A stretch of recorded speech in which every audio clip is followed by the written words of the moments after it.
What's up, everybody? Welcome into the Fantasy Six Pack Audio Network. I'm your host this week, Dylan Clemons, for week 6 of the Sunday Social. My guy Matt here from the Parlay FF crew is here to talk betting with me. Matt, how you doing, man, on this beautiful Sunday with football already rolling here? Yeah, it's been it's kind of been a whirlwind.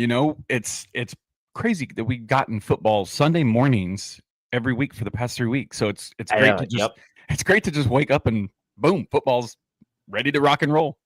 I love it. I love it. No matter how ugly the game is, I'll always be tuning in, man.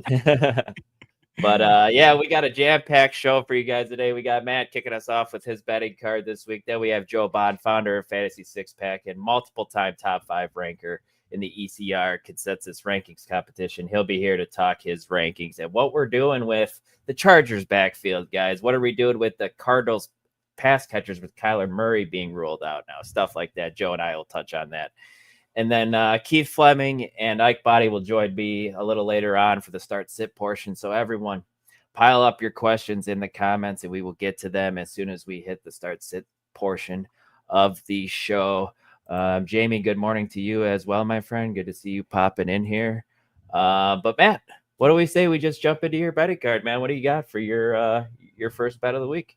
Well, I'll jump in real quick and just say, if you feeling lucky, Dylan and I was talking before the show actually started, and if you kind of, I don't mind live betting on the Broncos here in this spot. I think I don't know what their total's sitting at. I think is it -8 now? I don't know. I don't know exactly what it is, but I wouldn't mind hitting that. The Jets minus 10.5 now, Matt. Minus 10.5 is 10.5. Oh, okay. Then maybe hold off. Just hold off just a little bit. Let's let that creep a little bit lower. No, I'll jump in my first play here, guys. I'm taking the home dog, the Jacksonville Jaguars, plus 1.5 over at DraftKings. You can get that. It looks like pretty much 1.5 everywhere. Almost basically like a pick'em game. If you want to feel safe, you can play the 1.5, or you can feel a little risque and do the money line on the Jacksonville Jaguars. Listen, the Seahawks are coming into town. Jacksonville is one of those teams that have kind of been up and down and up and down and up and down. But I will say the last game, Trevor Lawrence impressed me with his little bit of fire. He had that determination in his eye. And I'm not going to sit here and say that they look great, because they didn't. But their defense has been surprisingly okay, right? Is Travis Hunter going to get more involved? He looked pretty good on offense, made some really nice catches last week. Liam Cohen said they are going to get him more involved on offense. I'm looking to see what that dynamic looks like, okay? Travis Etienne's been playing well. Bishal Tutin's been playing pretty good when he comes in. Like I said, Trevor Lawrence last game had that determination after those couple turnovers. He looked a little bit different. Now, we know in the past we put a lot of faith in Trevor Lawrence, and he always disappoints. Is that going to happen today? I feel like this is a key game, a pivotal moment for the Jacksonville Jaguars, especially in this division. So I'm kind of excited to see what they look like. And I'm a fan of playing the home dog most situations, depending on the matchups or, obviously injuries. But I just like teams that are not favored at home.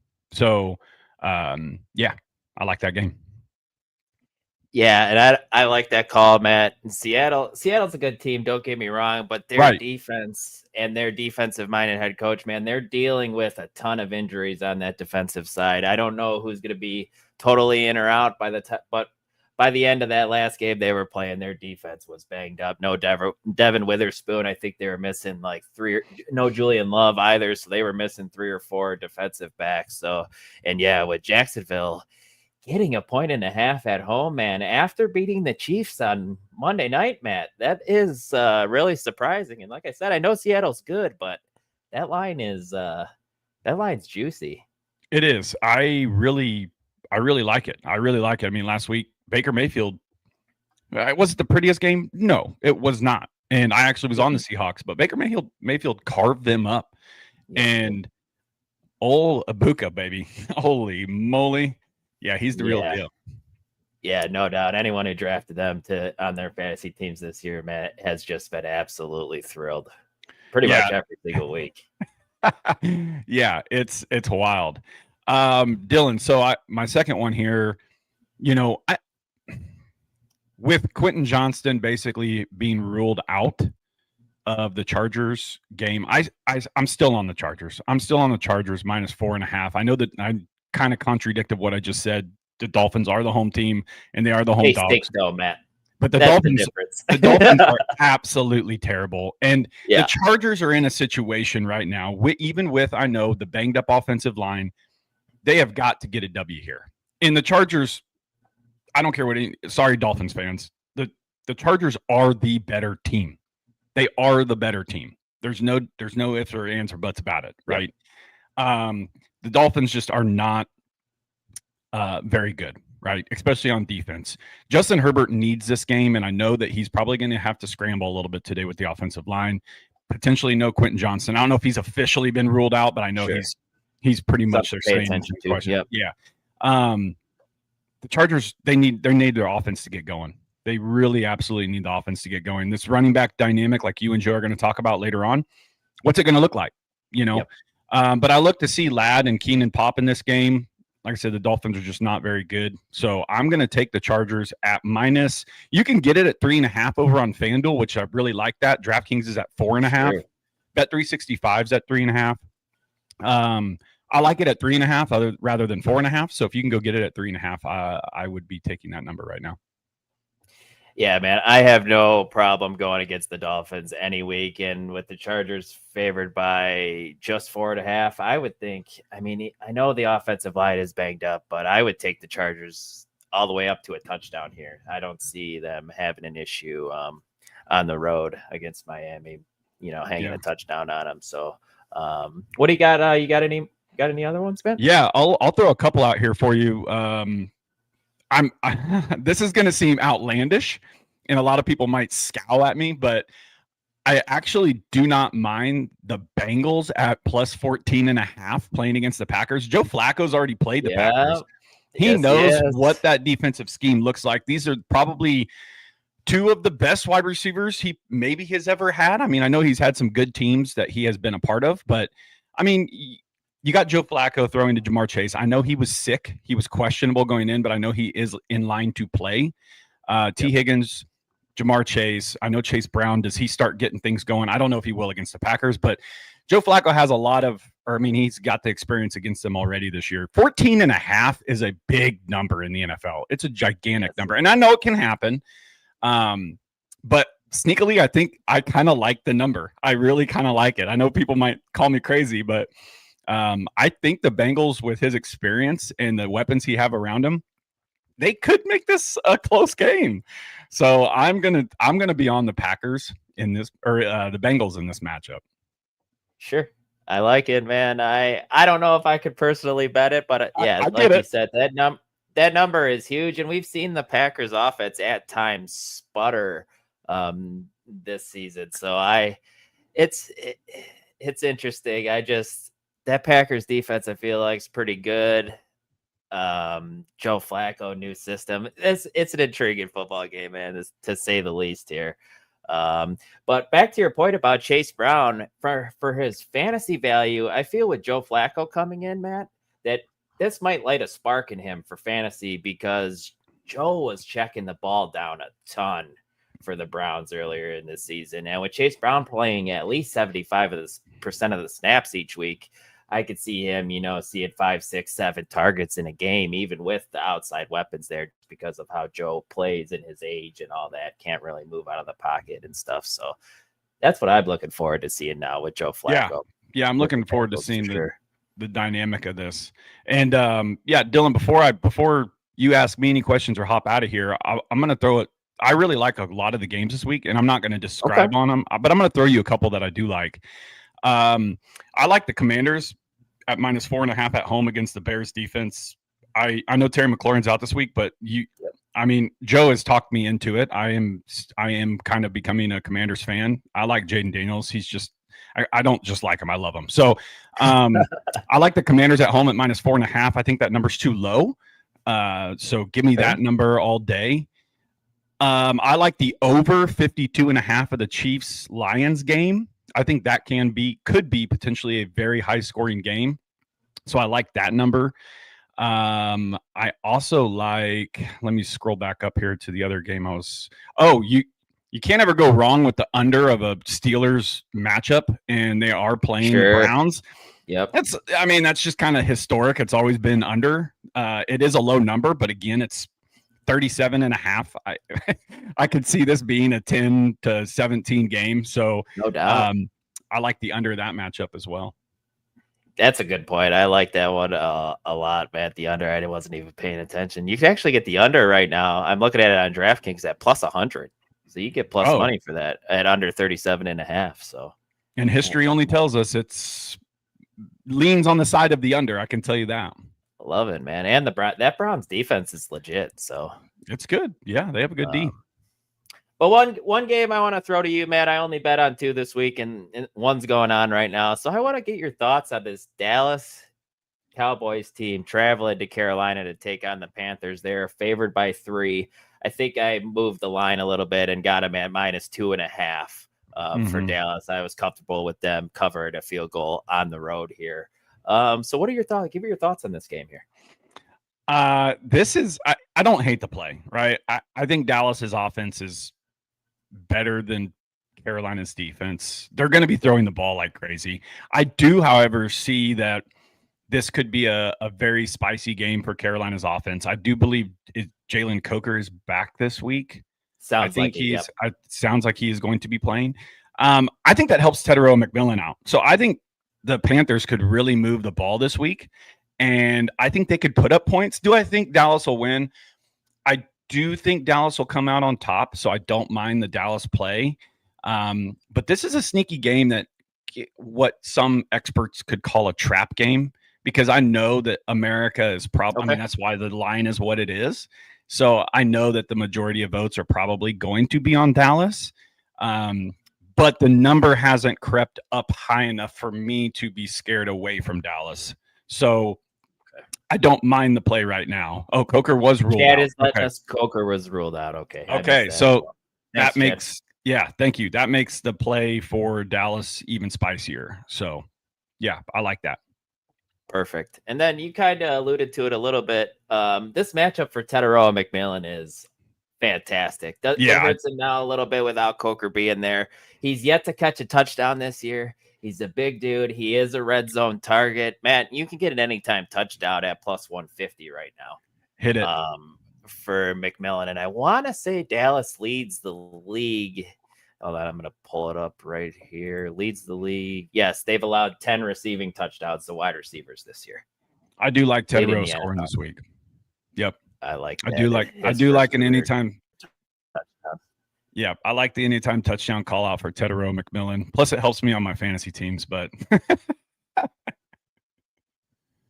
perfect. Yeah, I got him in a couple spots as well, man. He's a fun guy to roster. And even without scoring a touchdown, he hasn't had a huge week, but he's been pretty consistent for the most part, week in and week out, double-digit scoring at least. So. Yeah. Yep. All right, Matt. If you don't have anything else, we can go ahead and get you out of here. But before we do, go ahead, plug away what you got going on, man. Yeah, just if you guys want to catch us on any of our audio streams, you can find us on Spotify and Apple Podcast. It's Parlay Fantasy Football. We do some bets for you guys over there. You can also find us on where you currently are watching right now, Fantasy Six Pack's YouTube channel. Click that subscribe button and that notification bell, so it lets you guys know when we do go live, which is Tuesday nights. And then you can go over to FantasySixPack.net. Get your all access membership, guys. It really is it's very beneficial because it allows you access to a lot of things. And if you guys want to see more of our bets, you head over there and you become members over there. Absolutely love it. Yeah, make sure to check out their show. It's a fantastic betting show over on this channel. So if you haven't already, click that like button, hit that subscribe button, guys. That's right. But all righty, man. We appreciate your time as always and can't wait to talk to you next week, my friend. That's right, man. Take it easy. Good luck today, everybody. Will do. You too, Matt. See you later. All right, guys. Matt alluded to it, guys. Head on over to FantasySixPack.net/plans to become an all-access member. That's where you get direct access to our entire F6P team and our Discord, guys. We have NHL fantasy basketball drafts coming. You can ask us any sort of questions you want, and I promise you somebody will be there to answer your question. May not be right away, but your answer or your question will get answered. Once again, that's FantasySixPack.net/plans to become an all-access member to check all that stuff out. But without further ado, let's bring in the founder of Fantasy Six Pack, Mr. Joe Bond. How you doing on this beautiful Sunday, my friend? Oh, beautiful Sunday is not the right word where I am, man. It is nice and rainy and cloudy and gross. Dang. But I did. All good, man. We got football. Yeah, of course. You're in the DC area, right? I did hear it was going to be a little bit gross weather-wise. Maybe that Baltimore Rams game might catch a little bit of weather over there, which us as fantasy guys don't really love, man, because that affects our guys for sure.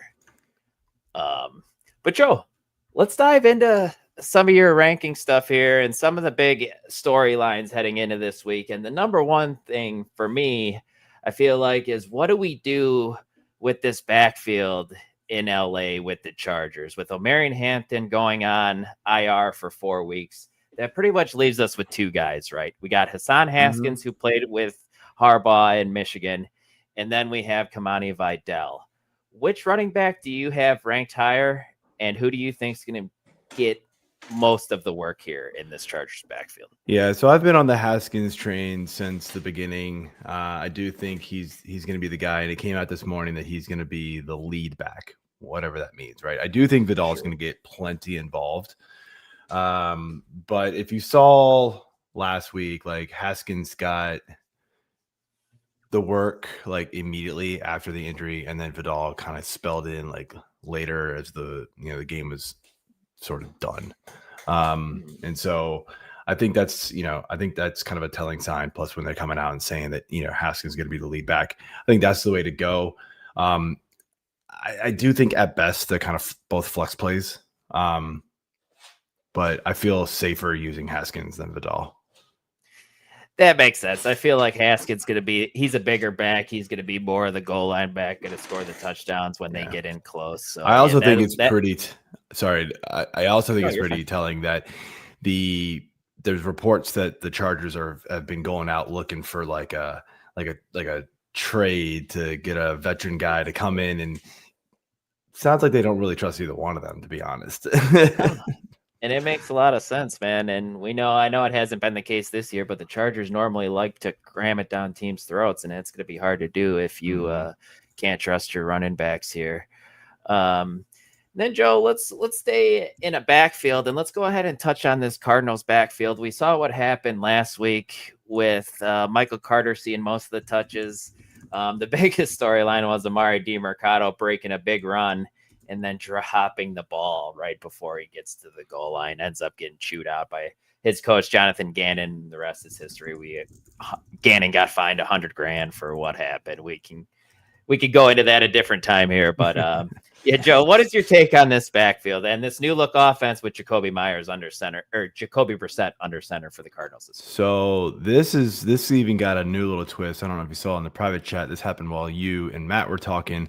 Came out that Bam Knight's actually going to be the starter at running back. Okay. So it's like, what now? Man. I don't know. Man. Like, what's going on? Michael Carter had 18 carries last week. Bam Knight, I think, had like 4 or 5. DiMercato had 3 or 4. Like, it was the Michael Carter show. And look, the production wasn't awesome, but that's why you liked him this week, right? Like, you're going to get that much volume. You're going to plug him in a lineup probably, right?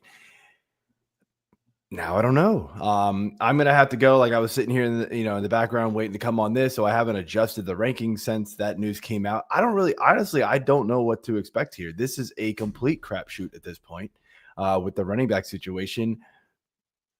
It could be one of those things where like Bam Knight's the starter, but then Michael Carter gets most of the work, right?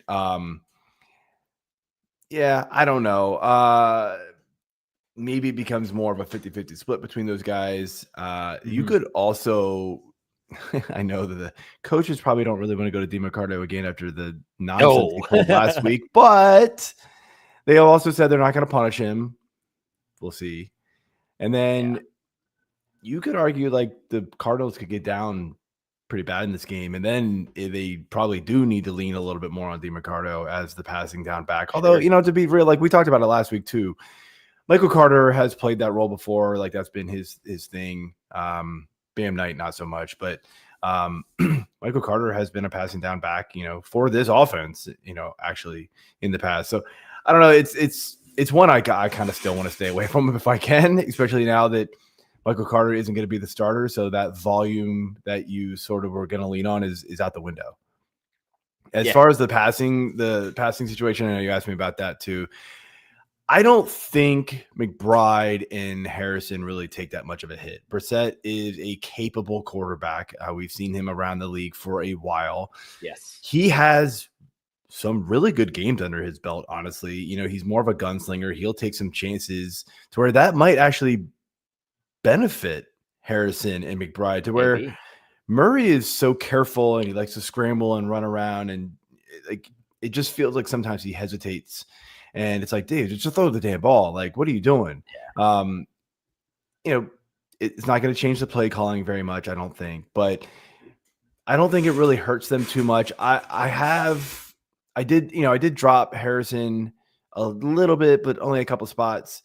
McBride, I kept up at number 1 in my PPR tight end rankings, but I did drop him to number 3 in my half.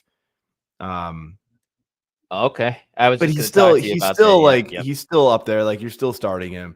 I just put him behind Ferguson and Warren at this point, which, you know, that's okay. Yeah. If I'm wrong, whatever, you still started all 3 of those guys, no matter where you. You're definitely still starting those guys. No problems there for me either, Joe. Let's I want to talk to you about a wide receiver here, which by looking at your rankings, and I'm kind of be putting you on the spot here, Mr. Ladd McConkey, after a little bit of a bounce back week, Joe, you have him 5 spots higher than ECR right now as your wide receiver 15, taking on Miami in a pretty good matchup. Matt and I were discussing this already. Yeah. So you're back in on Ladd here as a borderline top 12 guy this week. What are your thoughts? It is 100% because Quentin Johnston is unlikely to play. And so I have taken Johnston out of my lineup, or out of my rankings, and out of my lineups wherever I have him. And Ladd's going to benefit tremendously for that. You know, I think Keenan Allen is still going to be good, but I think Ladd moves into that number 1 target for Herbert and that trustworthy guy there.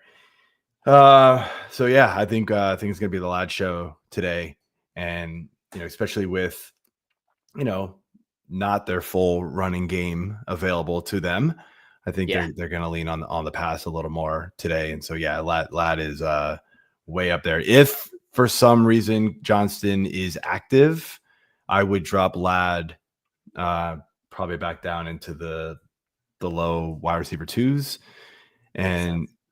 But you do have to then worry about Johnston being sort of like not 100%. Is he out there as more of like a decoy, that kind of thing? But that still takes away, you know, potential targets. So yeah, no doubt, man. But yeah, it was good to finally see Ladd get the touchdown last week. It's man, and looking like the last season that we saw. And look, this is the kind of thing like you pointing out the fact that I have him 5 spots higher. I guarantee this isn't because people don't agree in the ECR. It's that people haven't caught up yet. People haven't adjusted their rankings this morning. That's what you get here, Fantasy Six Pack, man. I'm on top of it. Like, this stuff happens. Well, I get our guys to stay on top of it all the time. So we've adjusted already. And so if you have to set your lineups before, you know, 11 o'clock, which I know, you know, some people do. It happens. You got busy Sundays. Yep. We've already got you covered. I love it, Joe. And then we got about 6 minutes left of your segment here. So you write an article over at USA Today, if I'm not mistaken, for streamers each week. So why don't you just go ahead and run through your favorite and your top streamers that you have for this week, if you want to go by position or however you want to do it. Yeah.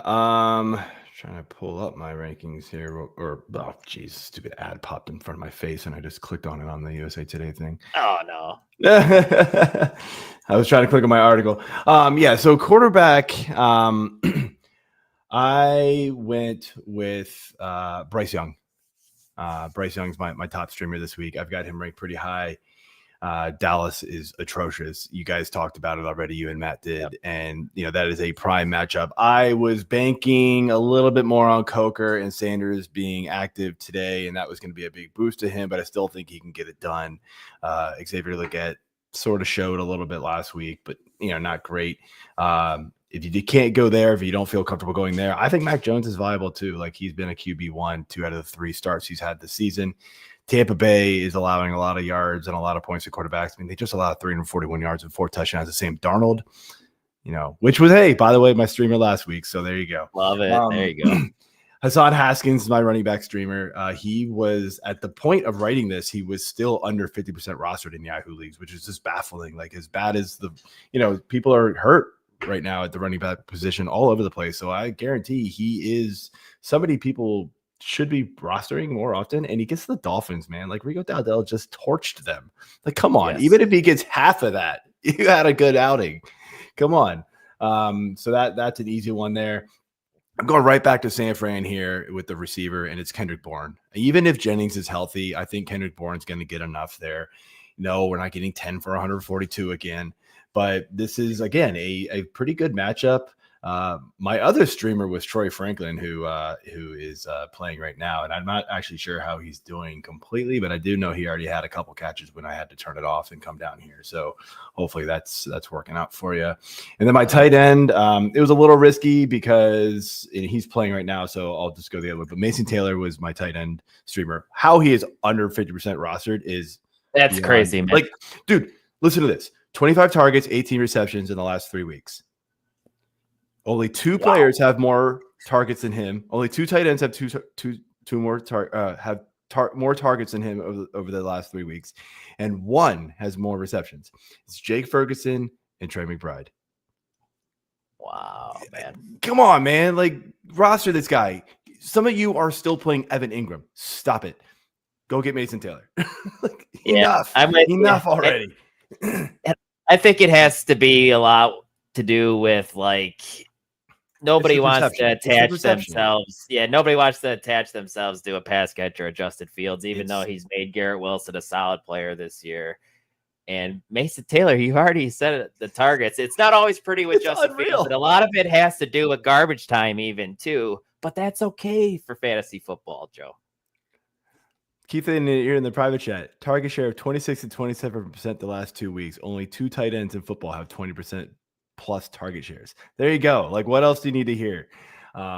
But if you can't go that route, AJ Barner is kind of my other streamer. Okay, it's a tough one. I don't think the volume is going to be there. We saw 7 targets last week, 7 catches. That's probably not going to happen. The most he had ever had in any other week this season before that was 3. But he's just scoring touchdowns. That's it. So there you go. I like that from Jamie. I had a dream last night for the football gods. Told me to start Mason Taylor no matter what this week. Love it. Yeah, I don't have the box score up because obviously I'm down here doing this show, but I'll go up and watch. But hopefully that's working out for people. But yeah, those are my guys this week. And then if you need a defense, I'm rolling with the Commanders as my streamer defense. Not being a homer here, but it's not an easy week to stream defenses. A lot of the guys, no, it's not. A lot of the teams who you usually would rely on are highly rostered everywhere. And the Bears, as much as they've been better, and Caleb's been much better, not taking a ton of sacks. He has only been sacked 7 times this year, but 6 of them came in 2 games. And those were the 2 games against like good pass rushing defenses. The Commanders are 3rd in the league in sacks, by the way. And so I think we're going to get in on Caleb and cause him havoc there. So I'm liking the fact there. Like, that's the one thing I look at with defenses is it's not so much turnovers. That's hard to predict. But if you can predict sacks, you can rack up 3, 4, 5 points off of sacks. There you go. You got a good floor. Love it, Joe. Great stuff as always. My guy, go ahead, plug your stuff before we get you out of here and start answering some start-sit questions. Yeah, F6P Joe, F6P_Joe on Twitter, X. I'm over on Blue Sky, pretty much the same handle. I think they got rid of the underscore. They don't let you do it or something like that. Obviously, FantasySixPack.net is where you're going to find everything, including the award-winning rankings we've got over there. And then, I drop 2 articles on USA Today every week. So go over there and check those out as well. All right, Joe. Love it, man. Good luck, guys. Check out his stuff. Yep. Good luck in the rankings competition, man. Kill it as always, and we'll talk to you next week. All right, see you. Later. All right, everybody. Now is the portion of the show where we dive into the start sit questions. Let's get Mr. Keith Flemming in here and Ike Bonni. No Kyle this week. He's celebrating Canadian Thanksgiving, so hopefully he's having a great time with some family. Freaking Canadians. No doubt, man. And happy Thanksgiving to the Canadians out there. Yes, sir. Let's go ahead. Let's jump right into Blue some Jays. questions we got. Go Blue Jays, man. My team's dead now. I'm a Cubs fan. That was a tough loss. I'm a Braves. This is the worst season in forever, man. Rhode Island Braves.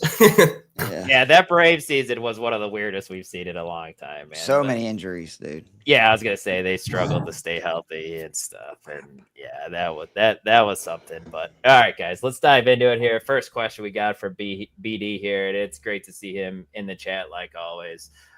Meet a wide receiver at a flex or full point PPR plus 6 points for return. Khalil Shakur, Luke McCaffrey, it's Zach Charbonnet. So we're starting 2 out of the 3, it looks like. Keith, we'll go ahead and let you start. What do you got? Man, this is a tough situation right here. Obviously, I mean, I gotta go with Shakir. I do think Atlanta's going to be able to score some points, forcing Buffalo to throw a little bit. And we've actually been pretty good versus the run, so I don't think that Buffalo is going to be able to just do what they have in a lot of games this year, where it's just James Cook, Josh Allen. So anytime they're throwing, that's good for Shakir. Yep. Charbonnet, man, like Jacksonville's kind of a pass funnel, man. Like they're really good versus the run, really bad versus the pass. The question is, do we know the status? Is McLaurin definitely back this week? No, it sounded like he was going to miss this week again. So if McLaurin is out, I would lean McCaffrey, just because, again, it's just for whatever reason, like Jacksonville, Tampa, there's a few of these teams that it's almost impossible to run against them, but you can throw a lot, and I think they're going to, do that. And Charbonnet has not really been involved in the pass game like, I'd like to see for a PPR format. Yeah, I'm with you there, Ike. What do you got, my guy? I was going to say Shakir and Luke McCaffrey just because you got to hope for like 6 points for a return. I think Luke McCaffrey is doing that. I think. Yeah, I'm not positive about that, to be honest. And I think Shakir does punt returns maybe sometimes. So I would go those two just in case, like if you somehow get that punt return touchdown, kick return touchdown, that's fine. Yeah. Yeah, this is interesting. And that backfield in Seattle is just pretty much a straight split right now between Charbonnet and Walker. But Sharbs usually gets the touchdown and the goal line work. So I think I want to find a way to get him in here, and I think I'd go Khalil. Shakur would be my thoughts. Then Ike, let's go. We got one over in the Facebook group here. Should I start Jordan Love or Jaden Daniels this week? I'm going Jaden Daniels. Really good matchup. Yeah. Jaden Daniels actually looks like he can still run the ball a little bit. That knee didn't bug him as much as I thought. So yeah, I'm gonna go Jaden over J-Lo. Yeah, I don't care how good the matchup is for Jordan Love, to be honest with you. When you draft Jaden Daniels where you drafted him, and for the most part against this team too on a Monday night, which is always good to play guys on Monday night for just that feeling. I'd like to think the Bears defense is going to be a little bit better, getting TJ Edwards back and Kyler Gordon, their slot cornerback, back this week. But yeah, you played them tough last year too, but that was completely different teams at that point. So Yep. And Jordan Love could be great. Don't get me wrong, but there's also a chance that he only throws 1 or 2 touchdowns because Josh Jacobs scores 1 or 2 touchdowns. They want to jam the ball down teams' throats. So let's get back to the YouTube comments.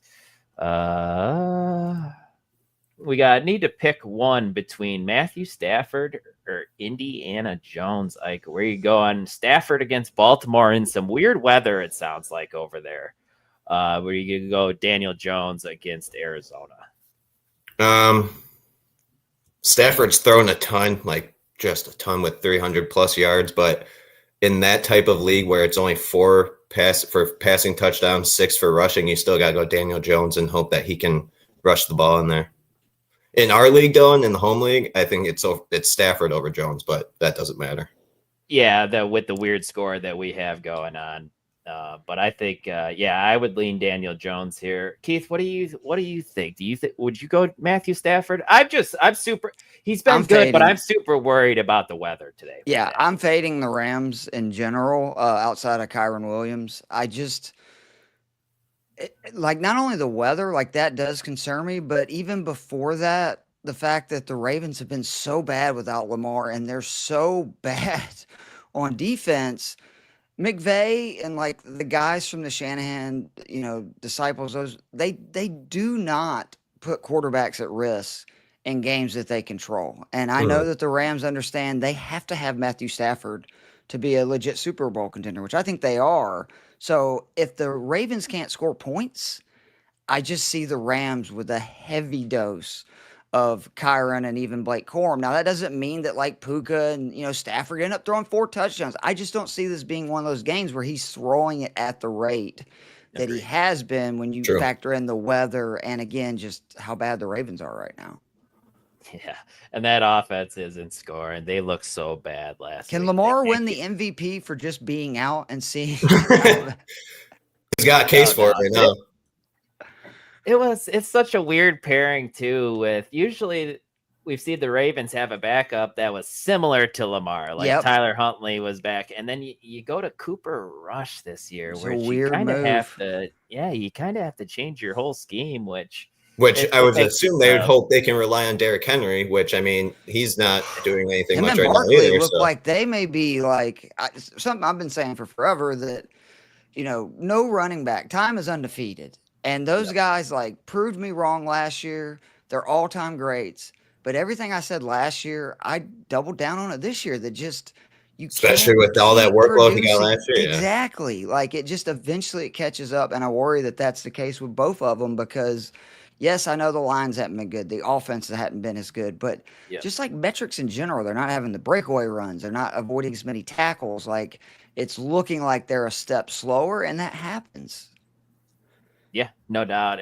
I heard the same thing about Derrick Henry hardly breaking any tackles. So that's just mind-blowing to me. It also doesn't help with that. The Ravens side of it is their defense can't stop anything. So kind of getting out of the run game. Derrick Henry's basically out of the game plan right away. Yeah, we're 5 games into the season. They're giving up 35 points per game. That's insane. Yeah, it is. Wow.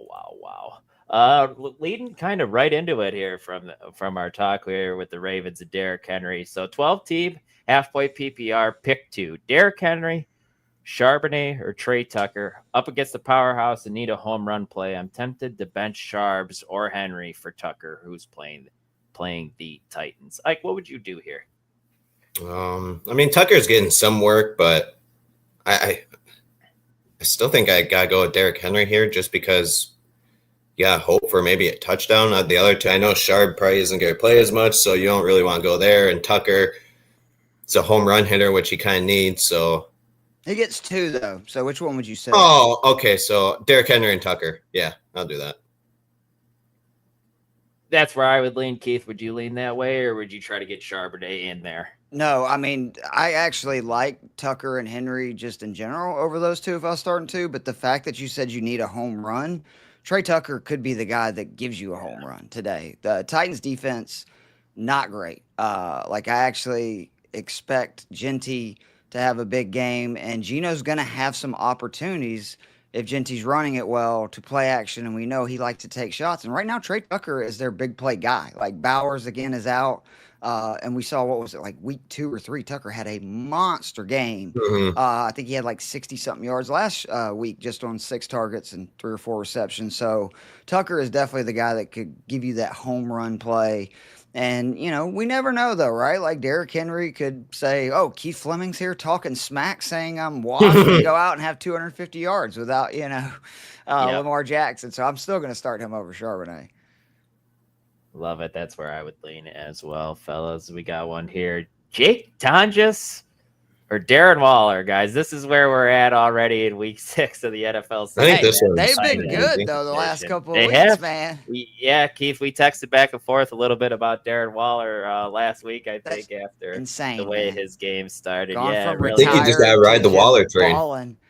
I actually probably would lean Tongs just because, again, like we'll see if Juwan Johnson plays, but Mac Jones is in there. I think that, that's going to mean heavy dose for all, like CMC is going to see a huge pass. So you can't run on Tampa again. Like it's impossible. They are first in DVOA versus the run, 27th versus the pass. So I just see that as being something where they have to throw a lot. I know this Chargers D has not looked as good, recently, and obviously Waller has been a focal point. It was weird though that he had such a monster start to that game, and then that was it, right? Like all that was done by half, and he didn't even see a target after that. So again, it's hard to fade a guy that's got 3 touchdowns in 2 games, but Tongs has been really good, and he's getting first read targets now. So like they've started actually utilizing him as like, hey, we're going to draw plays up for you. Love it. Ike? I was going to say Darren Waller. I got to ride the train for now. It's very close, though. I'm good with either. Yeah. And just to break the tie, I think I lean Tanja, still expecting Pearsall to be out this week. Again, they're a little short-handed.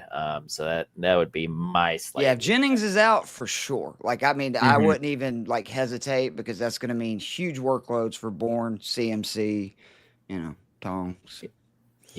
Yep. And then from Dante here, need to start 2 of these guys in a PPR today. We got Jalen Warren, DeAndre Swift, Michael Carter, who there was some Cardinals news. We heard last week early that Michael Carter was going to be the starter. There was news today that broke that Bam Knight is going to be the starting running back for the Cardinals this week, which makes things interesting there. So I don't know So if confusing. that kind of takes. Yeah, I don't want know. anything of the Cardinals with Jacoby Brissett. No offense to Jacoby Brissett. I went back and looked at his last 8 games that he started. Because I was like, man, maybe this could be a good DFS start. Nope, not going to go down that road. No. Jalen Warren is like a definite start for me out of these guys.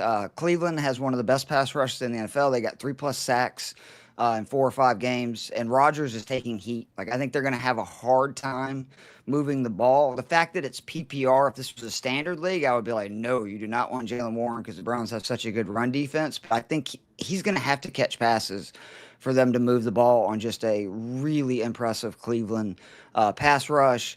And then from there, man, like the New Orleans situation is such a mess. I don't understand.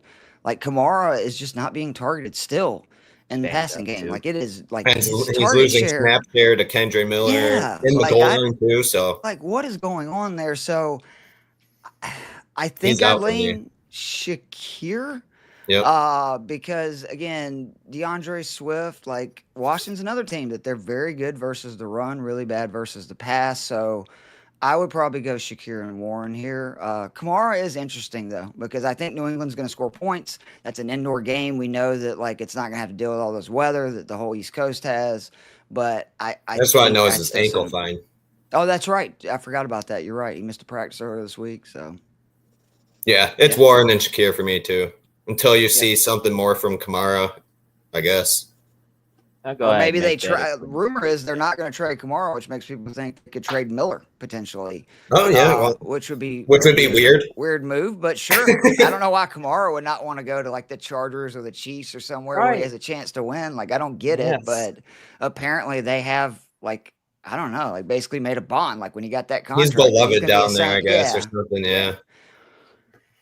Keith, if I could just be a little bit selfish here for a second. I have Trey McBride in my DFS lineup right now. I play single entry GPP stuff. Would you, if you're me, you're thinking I should get him out of my lineup then with Jacoby Brissett, or do you think he's still maybe worth a shot here? I mean, if it's a huge contest, you could say I think that he's probably the guy that's going to benefit the most from Jacoby Brissett being in there. Sure. if things are not a mess. But I also would argue like this tight end slate is great. Like K. Dotton again with a bunch of bucks, missing the game. You got Juwan Johnson, who still, even with Taysom Hill and those guys coming back, ran routes on pretty much all the pass play. Patriots are dead last. He's in the low 3Ks. You got, Njoku, I think it has a great matchup, and Fannin, 40% of the targets last week. Too. Yeah, Tongas. And then Ferguson, in my opinion, is still the best value on DraftKings. The dude is averaging 10 targets and 9 receptions over the last month. And if the weather's bad, I would think that means less down the field stuff, meaning Ferguson may be targeted even more. So Ferguson is the guy that I have in almost all my DFS lineups. The question is, do I want to get, cheeky and play bully tight end with Njoku? Hunter Long at 2,500 is a great punt option. Caught 2 touchdowns. Facing Seattle is giving up 3. No, Brenton Strange. So I just like McBride's price tag is the issue. He has obviously a chance to go off. I'm not sitting him in the leagues that I have him because he's Trey McBride, but I do have just concerns with Jacoby Brissett in general. All right, right on. Definitely going to take a look at my lineup after the show now, after that great stuff there. So, all right, Hassan Haskins and our guy Derrick Henry, guys. Are we going to do it? Are we going to sit Derrick Henry for Hassan Haskins? Oh, God, I don't want to. I'm still going Derrick Henry here until I see what Haskins can do. Keith, what do you got with a banged-up offensive line for both guys, actually? But Chargers missing both tackles and one of the backup tackles, it sounds like. Where do you go here, Haskins or Henry? So, Brawley, I need to know, is it a matchup where you need a home run, or is it a matchup where you feel pretty good and it's just you want the most likely guy to score points? Because I think Derrick Henry is the answer.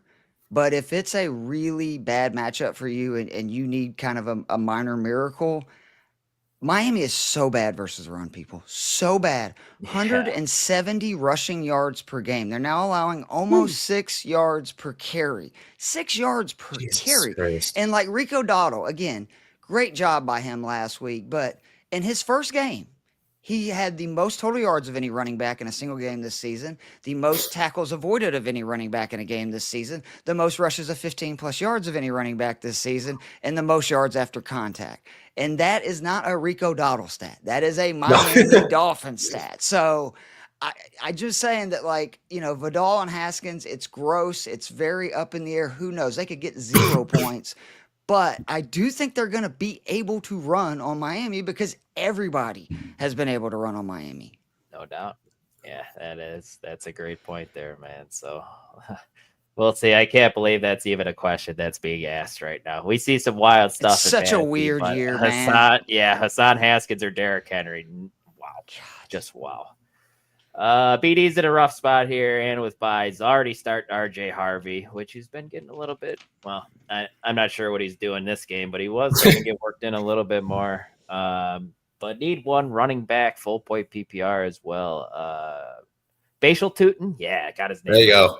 This is the answer, BD. He just put that up there. I would go with the news. Go pick up Knight because at least it looks like he's going to get opportunities to where the rest of those guys, I can't guarantee that they're going to get touches. Any of those other guys. Even Tootin, he started to look like he was eating into the backfield, and then since then it's been the ETN show. So I would go pick up Knight if he's available and play him out of those guys.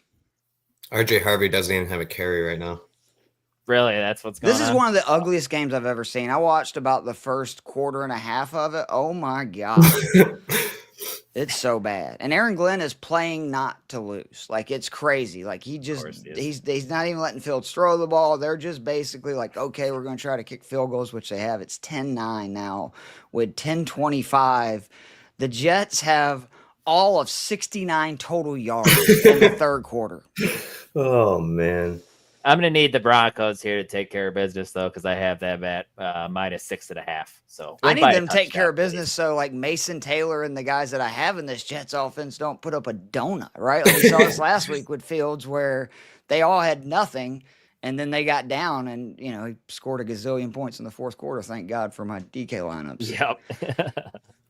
Garbage time counts the same, right? Yes, it does. Question for Juan here. Since QJ is out, I don't think he's officially rolled out, but it's trending in the wrong direction for him. Hoofer is wide receiver 2 and 3 in case Debo is out as well. Hopefully he's good to go. But we got Devontae Adams at wide receiver 1, 3 wide receiver league. Waivers is Thornton, Flournoy, Luke McCaffrey, Tez Johnson, Alec Manor, Alec Pierce, Amadeus Zacchaeus in a potential revenge game here. So let's give him 2 guys here out of that group. You definitely go pick up McCaffrey, right? So that way you have an out for Debo. Yeah. Because they're playing the Good Monday idea, night Keith. last Yep. game. So that for me is a definite. Yeah, and then great point there. From there, like Io Manor, I know it's been gross, but the Titans have had a really brutal schedule. And we saw it with Calvin Ridley, which I was trying to say this earlier in the year, that he's faced like every lockdown, stud corner through the first 4 games. So yes, it's been gross, but it should get better. And then they have really struggled with X receivers, which that's actually what Io Manor is. The Raiders have. So I would lean Io Manor, but again, it's not great. I would make sure too that Pierce is playing, because I know he's missed the last couple of games. Sure, I would lean. That's where I would go to is Io Manor. It's a good match. If you want a home run though, like if you need a home Raiders run, too. Pierce would be fine for a home run because he always catches deep balls for some reason. It's just his thing. No, that's what he is. All right, next one. 10-team full point PPR. Am I flexing Debo and taking the chance? Have Luke McCaffrey on the bench already? Okay. So Keith already just alluded to do that in the last question. So good on you for already doing that. And then, or should they just roll with Judkins and Waddle today to take the safety? Oh yeah. I'd probably just play Judkins and Waddle here. Yeah. What say you guys, Keith? Yeah, I mean, I would not want Luke McCaffrey when you have 2 good options like that. Waddle last week was first in separation rate in his first game. Without Tyreek Hill, I think he's going to be a top 15 wide receiver rest of the season. Again, because Miami, they got to throw it somewhere. Yep. And then Jukins, man, like people need to learn. He is, and it's just like with Scatterboo. They are automatic starts now. Automatic starts. He is 7th in expected fantasy points. He has the most carries in football the last 3 weeks, despite playing for a team that is 1-4 and can't score points. So they're giving him the ball. His 39% opportunity share in that time. There's only 2 backs in the NFL with more. You know who they are? CMC and JT. That is where Jukins is. Like, so use him. Like, do not hesitate. Like, he is a definite start. I've been saying the same thing about Scatterboo. Their opportunity share and their expected fantasy points, if you want to go by that way, I'm sure you can change for matchup stuff. But typically, I just play the guys that I think have the best chance week in and week out to score points. They're both now top 10 running backs, both in expected points, opportunity share, volume, all that stuff. Yep, I'm with you. Yeah, he's a beast. Play Judkins, dude's an absolute stud. Start Tyquan Thornton or Kamani Vidal here. Thornton, we saw put up a pretty good game, solid game. I had his receiving yards at like 19.5. So that was one of my bets I hit. He beat that with like 1 catch, didn't he? No doubt. Yep. I think it was the first quarter even too. So that was great there. But are we going back to the well with Tyquan Thornton, or do we want a little bit of the more guaranteed touches with Vidal that he's going to see? Keith? I want to play Miami, so I'm going to take the chance with Vidal. I mean, it's risky, don't get me wrong, but so is Thornton. Yeah. So it's not like you have a safe play. And again, Miami almost 6 yards per carry, 170 rushing yards per. And this Chargers team is probably going to be without QJ. They're going to have to, and they're in such a competitive division. They got to win games. They got to figure out ways to win until they get healthy. So I think that Vidal and Haskins are going to have the opportunity to have like big days because Miami's so bad versus the run. Sure. I'm comfy going Vidal there. Ike, you as well? Yeah, I would go Vidal. Okay. Who knows? He might get the most work out of the 2 running backs anyways. Yeah, I hope so for all the fantasy leagues I picked him up in. So.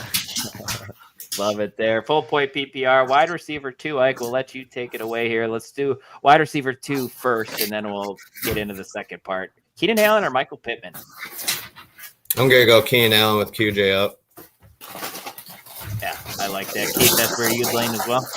Yeah, I mean, I will say though, like, I am curious who his wide receiver one is because Pittman has been really good. Yes. Arizona is really bad versus the pass.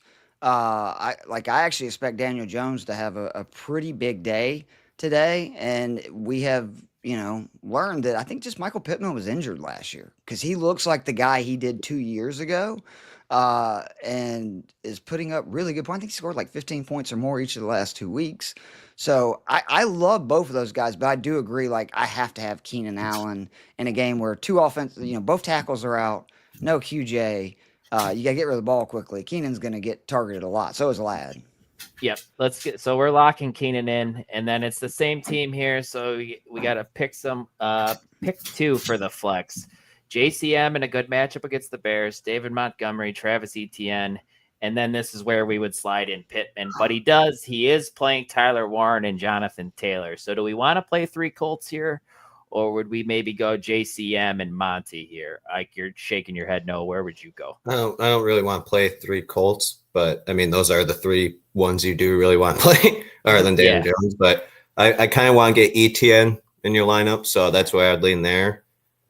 And then one more still, Michael Pittman, probably JCM, David Montgomery. I'd probably go JCM.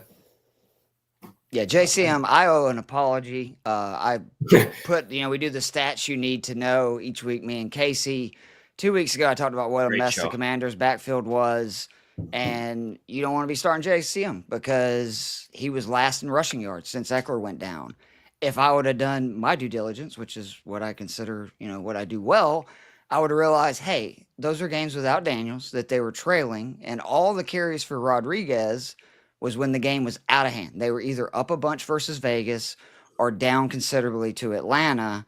And I mean, it is nut what your boy Bill is. He is now averaging 4.4 yards after contact. That's the most in the NFL. And his 1.26 points per touch is the most among all running backs. Jonathan Taylor is second at 1.10 points per touch. And it's like what you said, Dylan, the Bears are terrible versus the run. So yeah, he's a lock for me. Like I love him this week. Love it. And then Keith, would you play for the last flex spot? Would you go with Michael Pittman, David Montgomery, Travis Etienne? I think he made a good point about having Warren and Taylor. And even though I think the Colts are going to roll, I don't want to be that invested in case something wonky happens. And ETN is such a good option. So, like, I'm cool with running with ETN. Perfect. Then we got a question over here on Twitter from CW. Juwan Jennings or DJ Moore? Sounds like Juwan is going to be okay to suit up this week. DJ Moore kind of been a big disappointment this year. Keith, where would you go here? I'm going to go Juwan Jennings. If he's good to go, I think he probably will slot right back into the number one target in this offense. And I just keep saying it. Tampa Bay first EPA versus the run. They're like impossible to run against. 27th versus the pass. Shanahan's a smart guy. He's going to throw the ball a lot. CMC's averaging like 3.4 yards per carry. Like I see Mac Jones throwing it at least 40 times. That means Juwan Jennings should get at least 7-8 targets. So I do. I think Jennings is safe to play if he's starting. I think that's the right call as well. Yeah. Let's say you as well. Although he that. did mention earlier that the Commanders' pass defense is pretty bad too, so that could help DJ Moore at some point. Yeah, no doubt here. Dion, good to see you popping in here with some questions. In the flex, the surprising Javonte Williams, who's been really good this year, guys, or are we going to ride with Michael Pittman, who we've talked about a little bit here? Ike, what do you got? Going with the Javonte train. He has been really incredible this year in resurgence, and you just got to keep rolling them out there. Yeah, good matchup against the Panthers. That's where I'd lean. Keith, what do you got? Yeah, I love Pittman this week, but, I mean, Javonte is a must-start. Again, kind of like what I was talking about with Scadaboo there. I mean, across the board, like opportunity shares, expected fantasy points, everything. He is the guy that you should start every week. And then the weather is only going to help. I think that's the situation for Javonte. That's one of the games that they're talking about potentially, really high gusty winds, potentially rain. I think even though the Cowboys are, a team that loves to throw the ball, they're going to, probably lean on the run a little bit more And Miles Sanders is out, right? If I'm not mistaken. So Yep. for the year, actually. Yeah. So I think that, you got to roll with Javonte. But, I mean, what a receiving core if you're sitting Michael Pittman. So, again, good draft, Dion. Yeah, no doubt there. Then we got Baker Mayfield against the 49ers, or we go with Drake May in a good matchup against the Saints here. Keith, what do you got? Oh, it's my boy Drake May. He's my favorite DK play this week at 5,900. He is now 10th in fantasy points per game, but he's 5th in expected. And part of that is he has not really ran yet, and we know he can. So that's coming. But, I mean, just 4 straight games with 200-plus passing yards and 70-plus percentage completion. He's finally using Stephon Diggs. And that's, I was going to say, that's the other thing. That's why I love May is you can stack him with Diggs for 10-7 this week. And Diggs is now right behind, like JSN and Puka. He's actually 3rd in targets per route run. And he's averaging 6 yards per route run over his last 2 games, seeing 39% target share and a 44% first read target share. So I love New England today. I think that they're going to roll. I think New England's good, man. Like now they got Christian Gonzalez back. That defense is better. And they're another one of these teams that what I love about having their quarterbacks and passing up, they can't really run the ball. And that's an advantage, in fantasy if you have obviously their passing game. So if you need your quarterback to like progress, is Stephon Diggs the guy now, or like what? Right? I didn't even think about that. Help Josh Allen take the step. Yeah, right. Good call. Good call there. From our guy Michael Planning, Xavier Worthy or Keenan Allen, with most likely no QJ PPR. Tough question here. That one's good. Ike, what do you got? If the Chiefs want to win, they're going to need Xavier Worthy to score against this Lions team. So I'm going to hope for the big play from Xavier Worthy. Keith? Just because it's PPR, I'm going to take Keenan. Yeah. Again, though, to Oak's point, if for some reason you're needing a home run, right? Like it's one of those matchups that you need like a monster game. Obviously, we've seen Worthy as that guy. It's the last week before Rice comes back. But I just, if it's something that's going to be close, I don't see any world where Keenan Allen doesn't catch at least 5 passes today. Like if QJ is out, like he's going to catch at least 5 passes, and we've seen there's a chance he'd catch 10 or 12. So I like his floor more, so I'd go Keenan slightly. That would be my lean slight as well. Jumping back up, pull something off Reddit here, our Reddit thread. We got which wide receiver to stream last minute. Not great here, guys. Torrey Horton or Ryan Flournoy? Where would you go? Oh, you buddy. I'm going to have to go Horton, right? That's what I was going to pick. One of the worst, pass defenses in the NFL. They're giving up over 250 yards per game through the air. And we saw last week, Kansas City, had quite a few big plays. That's kind of what Horton is. And Sam Darnold, man, 86% of his passes that are traveling 10-plus air yards, he's completing. Wow. That is insane. Yeah. It's like almost 20% more than any other QB in the NFL. Drake May, by the way, is second at like 67%. So I was wrong about Sam Darnold. I thought him going to Seattle would be a mess.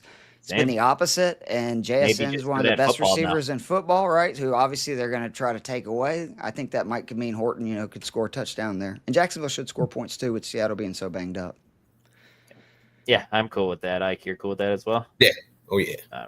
All right. From Eric, halfway PPR, Tony Pollard against Vegas or Kendrick Bourne coming off a monster game, taking on Tampa Bay, who Keith alluded to is a pass funnel here. So where would you go here, Keith? Tony Pollard, Kendrick Bourne?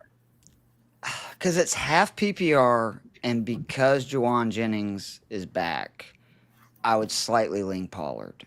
This is really close. I think Bourne obviously has the higher upside because we saw, last week, but I don't see him getting the volume because Jennings, like when Jennings is playing, he's been the number 1 target now, basically since Ayuk's been out last year. So I would have to lean Pollard because Vegas is, they're a really good pass. They're also kind of a pass funnel, believe it or not. But Pollard catches passes, and I just think it's more likely he scores. So I would lean Pollard. Agreed. Yep. All right, clean sweep here with Pollard. Another one from Eric. Kendrick Bourne, full PPR this time, or Jacoby Myers versus Tennessee? Ike, let you take it. With Juwan Jennings back, I just don't see Kendrick Bourne doing that much. So I'm going to lean Jacoby Myers. I think it's a slight lean for Jacoby for me as well. Keith, what are you thinking here? I would slightly lean Bourne here. I think Genty's going to have a monster game. Tennessee is really bad versus the run. And if they get up, I just worry, is Jacoby going to get the volume to where, again, being a full point PPR, I do think Bourne's going to get at least 5-6 targets, and hopefully he can do something with that. So I would slightly lean Bourne. Also, Gino's just been so erratic that it's kind of hard to trust him to where at least, Mac Jones is slinging it. He is. Yeah, Gino been a big disappointment this year. Then a defense question for Eric. New England against New Orleans, or the Colts against Jacoby Brissett and the Cardinals? That's Colts. I'm going to go with the Colts. I think I lean Colts because they're a better defense as a whole. I would think. Keith, tell me if I'm wrong there. Who would you go with? I mean, I think New England is the better defense. Like, if you look at the metrics since Christian Gonzalez, look at the way that they contain Josh Allen in Buffalo. But it's the difference that, I know Rattler's not a good quarterback either, but Jacoby Brissett, with everything going on in Arizona, the Colts are at home, which is another deal to where New England's on the road. I would lean the Colts. They're both good plays, though, I think, in my opinion, this week. Kamara is healthy and will play. Thank God. I didn't have a running back to start in one league if he wasn't. So, do we have any other updates, Ike, or is that the one? Anthony Richardson's QB3 and Nye Mitchell is a healthy scratch. Wait a minute, who's QB2 then? I'm not sure. It didn't say. Both are inactive, though. The Jets just got a safety. It is 11-10. They have 82 total yards, and there's 4 minutes left in the third quarter. I'm never betting on an early game in the NFL again. Unbelievable. What an ugly game. What an ugly game. Where are we going here, guys, between Daniel Jones or Baker Mayfield? Ike, what do you got? Rocking Indiana Jones still. Roll out. Although I gotta go Baker, man. I know it's gross. No Godwin. Baker just keeps doing things. Riley and Leonard. I trust him, man. And I do trust Daniel Jones. The problem is, we know Jonathan Taylor's going to get the ball in the red zone, right? So if they don't score from 5-6 yards out, it's going to be Jonathan Taylor punching it in. We've seen, he's had 2-3 rushing touchdown games. No other running back in the league has done that. And you really think Rachaad White's going to be running? He was really good last week, but he had 40 yards on 18 carries. It wasn't from running the ball. It was just from volume, and he scored twice. I trust Baker slightly more, and I also just think that game's going to be more competitive to where I think Indianapolis is going to roll versus Arizona. Right on. The QB2 now is Riley Leonard. Wow. For the Colts? Okay. Yep. He actually looked pretty good at the Senior Bowl, believe it or not. We were kind of impressed watching him throw the ball. Interesting. Yeah, Quentin Johnston officially inactive for week 6. Zay Flowers is active. Seahawks, Devin Witherspoon inactive. Their defense is just banged up. Man. Jacksonville may be the DFS, pivot. Yeah, because T-Law might be I think he's 5,100. That may be the QB to play this week.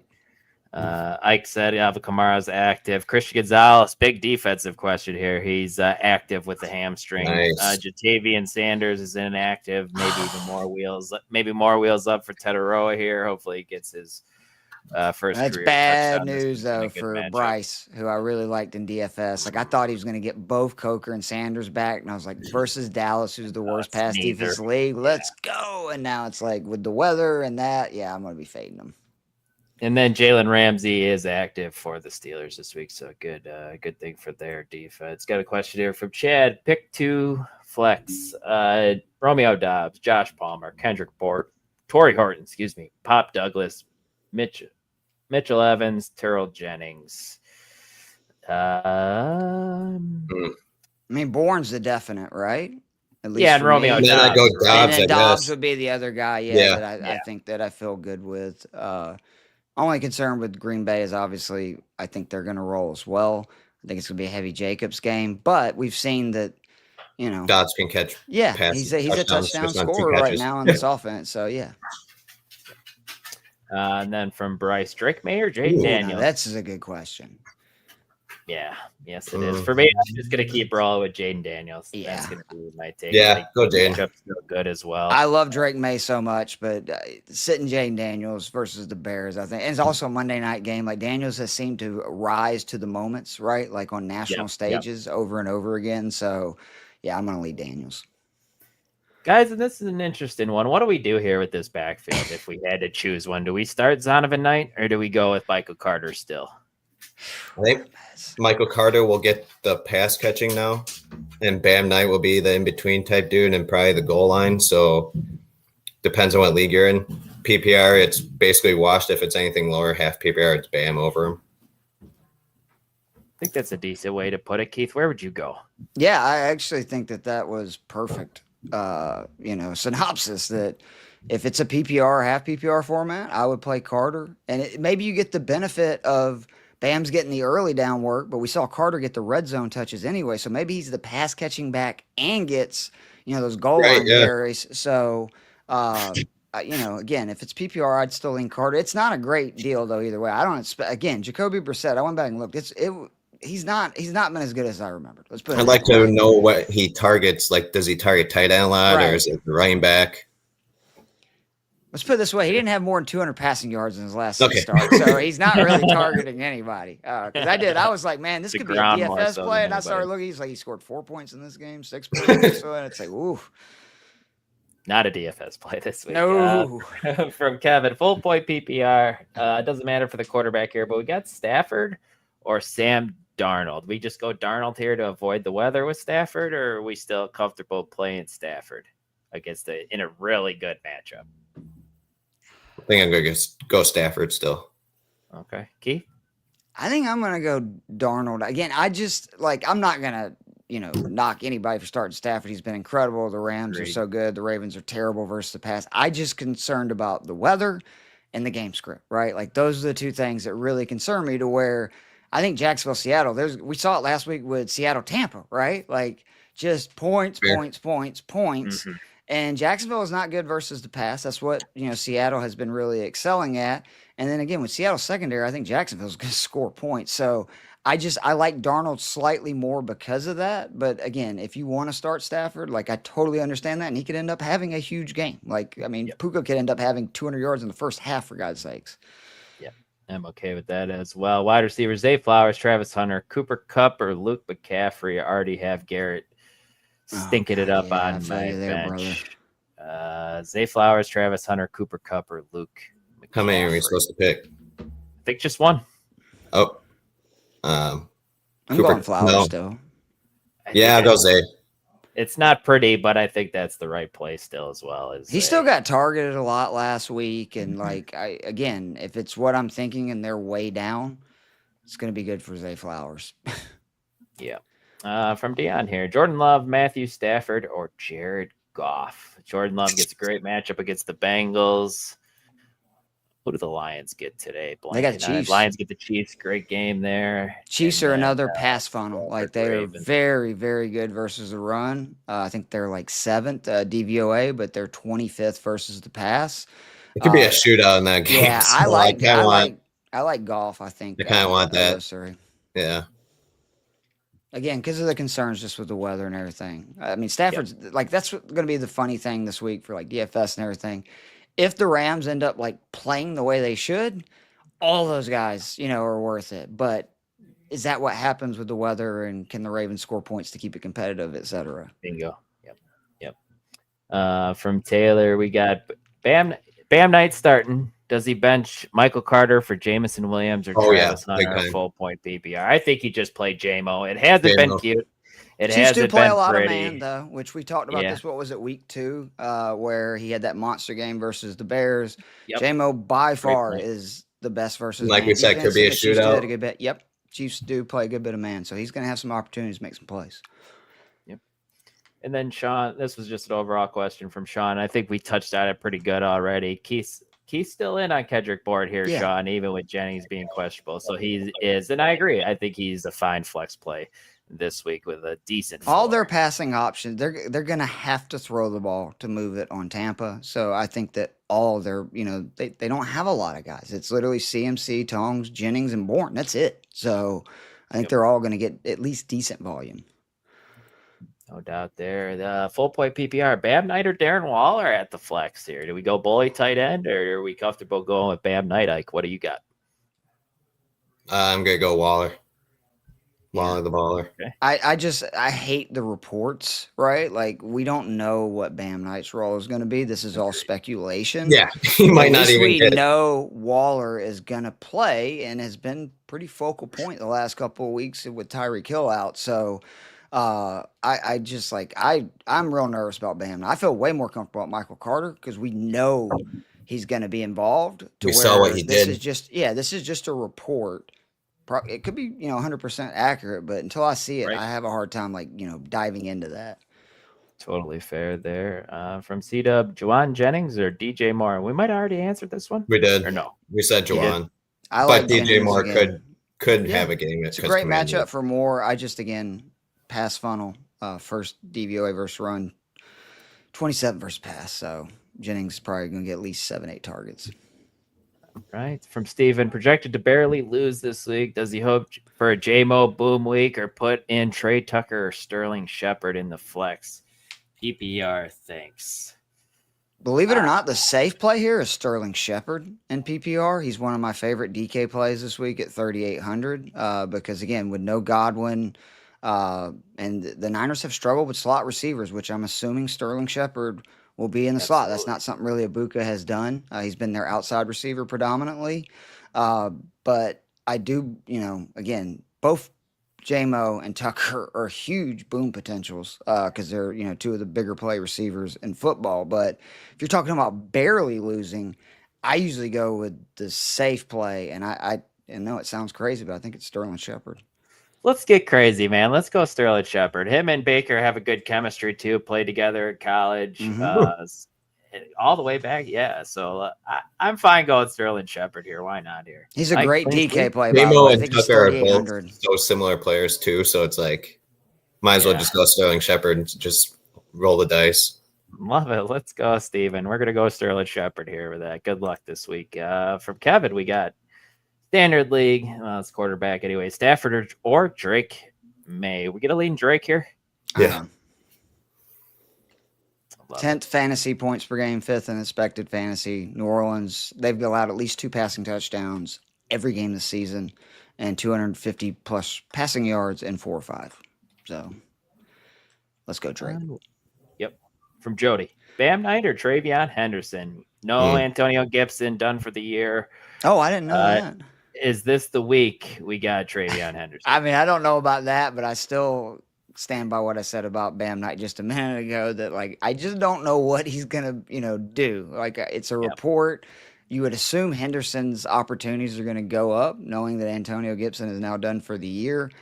I would lean And Henderson. Stevenson But if you have a week. gut call, if you really, believe that report, obviously Knight's going to get more workload if that's the case. Because we've seen Henderson, I don't know what's going on. I think he can't pass block. I'm assuming it's got to be the issue. But I would lean Henderson, but I'm okay if you want to take the chance with Knight because he would have more opportunity if the report is correct. Sure. What do we got here? And then we would go Michael Carter over Bam Knight still. They could go Brashard Smith off the waivers and the Chiefs here, guys, or are we just going to roll with Michael Carter? I will say I would go pick up Smith and drop whichever Cardinal you don't want to keep because I think he's going to continue to work his way into the Kansas City offense. And he's one of the last guys in deep leagues that might, end up being somebody who's really fantasy relevant at running back that's still out there everywhere. But again, if it's PPR, I'm taking Carter. Yep.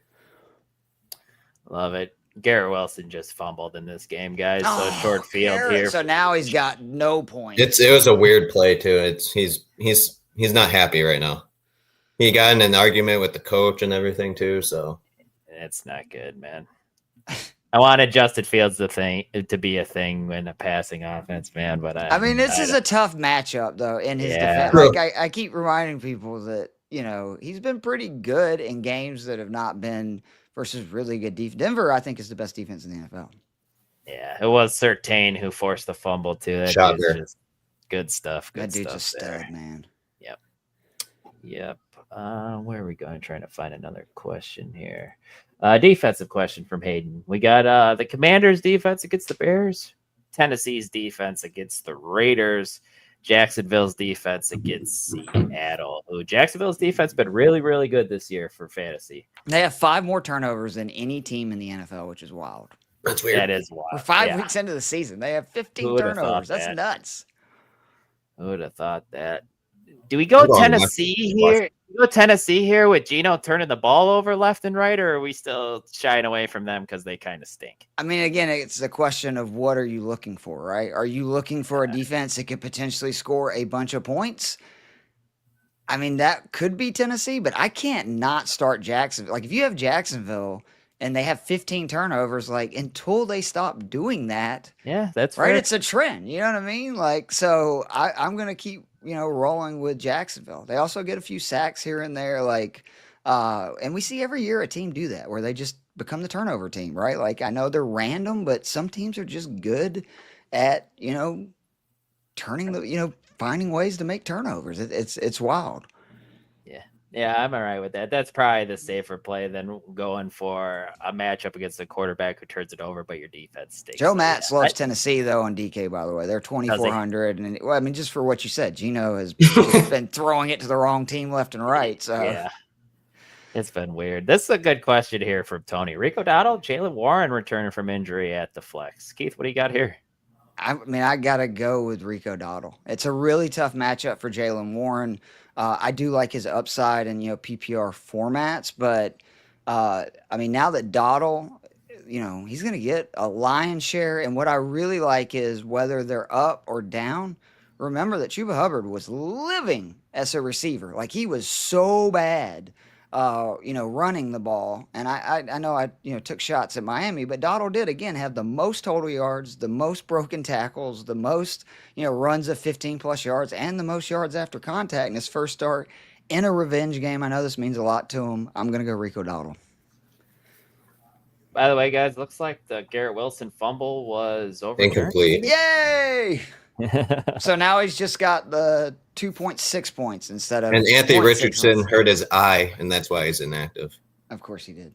Did Kyler Murray get hurt on that ball that hit the snap of his helmet? Is that true? Oh boy, I would love that to be a thing. I can't believe he just told me it was Anthony Richardson's eye. Like, he got hurt on his day off, man. Like, how do you send Richardson to the Rams or somebody? Give him a chance, right? Like, send him somewhere where there's a QB whisperer, Shanahan, McVay, right? Yeah, sure. Yeah, it's just an utter disaster here for him to start his career. Ike, did you answer the Dowdle Warren here? Yeah, I said Dowdle. Yeah, that's where I go as well. Joe here, half-point PPR, Hollywood Brown, Trey Tucker, Matthew Golden in a great matchup. Ike, where are you going? I'm going to go Trey Tucker. Hope for the big play. Good matchup. Hollywood seems to be losing his spot to multiple other players. And Matthew Golden, we still haven't seen much from him. Keith, what are your thoughts here? Are you going to go Matthew Golden here, or would you rather take Trey Tucker? Golden did show a little bit the last couple of weeks. A little bit more. I'm concerned that Green Bay is going to roll, and that means a heavy workload of Josh Jacobs. I mean, he's had at least 20 rush attempts in every game this season.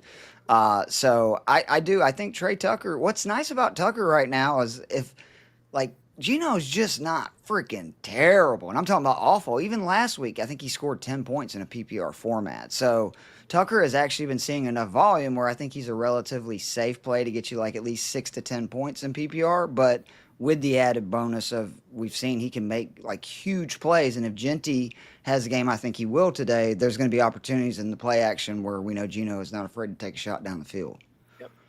Yep. I think that's my lean as well there. From our guy Mike, Kendrick Miller or Isaiah Pacheco, who's been a big disappointment this year, full point PPR. Where do we go here, Ike? Well, Kamara's in, and Kendrick's still getting work, but I'm gonna go with Isaiah Pacheco still. Okay, Keith. Yeah, I mean it's not great, but I would rather have the guy with more opportunities, and Pacheco is. And I do think that there's a good chance the Chiefs-Lions game becomes a shootout. Sure. From a brother here, Khalil Shakir, Trey Tucker, Rashid Shaheed after a big week. Gary, I will answer your question only if you give me some embarrassing stuff about Dylan that we can share with the audience. But God, he will. He'll do it, dude. I actually think I'm gonna go Shaheed here because we know that Christian Gonzalez is going to be on Chris Olave. That's not good for Chris Olave. But you can get at the other New England corners. That's why they were so bad versus the first few weeks, and then much better the last couple. So I'm going to lead Shaheed, but again, the safest play I think is always Khalil Shakir out of these three. But I do like Shaheed's upside, and he's getting volume. I think he makes a play because New England. I think New England's going to just route New Orleans today. That's good for Shaheed. That means he's going to get maybe 3-4 prayer passes in the second half. Which, as Dylan very wisely said, garbage time points count the exact same as regular points. Ike, we going Shaheed here too? I would lean Shakir for the safety, but what you said about Shaheed is perfectly fine. So. Love it. All right. We got 3 minutes. I can't get out of here soon enough with this embarrassing stuff coming up here, Clayton. But panicking over here. I said not to panic. We got DJ Moore, Juwan Johnson, tight end premium. I'm still gonna go DJ Moore here over Juwan. I'm going Juwan. Tight end, or he's just the red zone threat, so he always getting targets over there. It's really tough, but with it being tight end premium, I think I am going to go Juwan. Remember, New England is dead last versus tight ends. I expect them to be down. And what was most encouraging, I know he didn't have a good game last week, but even with Foster Moreau and Taysom Hill back, he still ran routes on almost all the pass plays. Now, his snap percentage did go down. He played 80%, which was the lowest of the season. But the routes were almost identical percentage-wise. And this is a great defense for a tight end who's seeing, a ton of volume to do that. New Orleans has been in the last couple of games. I don't think they're going to be in this one, and that means that, again, all those receivers are going to get lots of targets. So I would lean him, but DJ Moore is a good play this week too. Right on. It's amazing to me that Denver cannot move the ball on the Jets defense right now. The Jets are what was honestly outside of Dallas and Baltimore the worst defense in the NFL the first. Yeah, they've been awful, man. Awful. I don't get this. I think people figured out Bo Nix, frustrating. Man. You know what I mean? A lot of people who had concerns, including myself, who watched him in college, that was the big reason. I was shocked last year, and he proved me wrong. But what is so great about the NFL is defenses are going to adjust. Coaches are going to figure out, okay, this is what you do well. We're going to take that away. Now beat us. And that's what I'm worried about right now with Nix, because it seems like that's kind of the wall. And when they can't run the ball, it's been rough for their offense, this season. We got two more here, one on Reddit and one right here. We got Alvin Kamara or Michael Carter, full point PPR here, guys. Kamara still right? Yeah, especially with the news, the rumor about Knight, I can't sit, It's hard saying Kamara, man. Yeah. Even though he's been rough lately, but I keep waiting. There's going to be a game. It's just got to happen where it's the old Kamara and he has 12 targets, 10 receptions for 50 yards. You're like, yes, the PPR scam's back. And then, guys, last one over here on our Reddit thread. We got Derrick Henry or Marvin Harrison Jr. for a flex position. Keith, where are you going? God. It is PPR. Doesn't say no. It doesn't say. If it's PPR, I would go Harrison Jr. as gross as it is. If it's standard, I would go Henry just because he's more likely to score a touchdown. I agree. For me. Yep, I agree as well. Guys, this was a blast like it is every week. Keith, great stuff as always. Ike, great stuff from you. Make sure to check out Ike's injury impact article that comes out Monday or Tuesday, my guy. Yes, sir. Monday. Which Monday. All right, make sure to check that out. Keith's gonna stay here. Dylan, do you want to stick around and talk DFS? Because I know you said you want to build some lineups this week. Sure, I'll hang around with you for a little bit. Yeah. All right, see you guys. All right, see you, Ike. All right, Keith, help me out, man. So what do you got going on? What are some of your favorite plays this week for cash stuff? So the QB position, again, Drake May, in my opinion, is like, especially for cash, single entry, double ups, head-to-heads, I think he's the safest play. New Orleans, again, 2+ passing touchdowns every game. Like, they give up passing touchdowns. New England's been struggling running the ball. May's been so good. I just think he's safe, and what I love about him is there's several very affordable stacking options, right? You can play him with Stephon Diggs, which that is probably who you should play with him. I'll get more into Diggs when we talk about receivers, but also Hunter Henry. Like, New Orleans has really struggled with tight ends. He's very affordable. Like I said, Bryce Young was the guy I wanted, and I hyped up. I even put him on my cheat sheet. I'm going to have to probably go change that. I don't like that Sanders is not back, and neither is Coker. Now you have the weather, and it's making me look at T-Law. Like, the more I think about it, with you saying Witherspoon is out, like, it's a great matchup, right? Like, we saw last week Baker, without all of his guys, it was crazy. And then we could also get that game script. Like, last week, there was a 10-drive stint where they scored 9 touchdowns, Baker and Darnold did. On 10 possessions, it was just like touchdown. That could happen again. So I think T-Law is probably the value. What QB did you like this week? That I actually have Drake May in my lineup stacked with Diggs, like you've already alluded to. So it seems like we're on the same page there. But Trevor Lawrence definitely makes for an interesting pivot. I would assume May's probably going to be much higher owned than Lawrence, right? Yeah, at least projections are. And I think Darnold, again, is also an interesting guy. I think he's 5,300. I know a lot of people are going to want to play JSN, including myself. So I think that's not a bad play either. But yeah, I think from what I saw, T-Law right now is like under 10% owned. So nice. That would be a good pivot. The question is, like, I do have a harder time knowing who to stack, but I think if you're going to play T-Law, you have to play Hunter Long. Like, you just might as well go all in. Yeah. You said 2,500, right? Yeah, and then you can play, like, if you want to play CMC and Taylor, you can. If you want to play Puka and CMC, you can. Like, that would allow you to get really creative with the rest of your lineup. And that's the real, to me, conundrum this week, right? Because everybody's going to want to play Puka. Everybody's going to want to play CMC. Yep. Everybody's going to probably want to play Jonathan Taylor. And rightly so. Like, I get it. Puka really concerns me because, again, we got weather. Yeah. And I just think the Rams are going to win that game easily. So how much can Puka do before they take their foot off the gas? Not to mention, you got Devontae Adams, who, like, he's another guy that he's going to get targets too. Yeah. So I actually think that the play this week is to punt on Taylor and Puka. They're the two most expensive guys in the slate. CMC I'm okay with. To quote Dave Eddy, death, taxes, and playing CMC in cash. It's just like his floor is outrageous right now. And it's all the passing game, right? We know that. Like, he's averaging, I think, over 18 points per game in the passing game, which is ridiculous. But he needs to, because he's averaging like 3 yards per carry. Like, he's not running for anything. So without that, he wouldn't be averaging like 24 points per game. And then he's got a defense that you can't run on. So you got to assume they're going to throw it a lot. No Purcell, right? Like, I know Jennings is back, but I think CMC, like, that 15 to 18 points just in the pass game is pretty safe.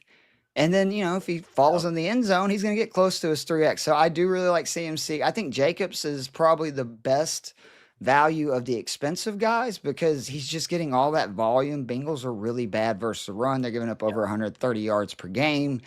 And like I said, he's had 20 carries every game this season. And what I really like is he's seen 4+ targets the last 2 weeks. That's something that Jacobs has not normally done.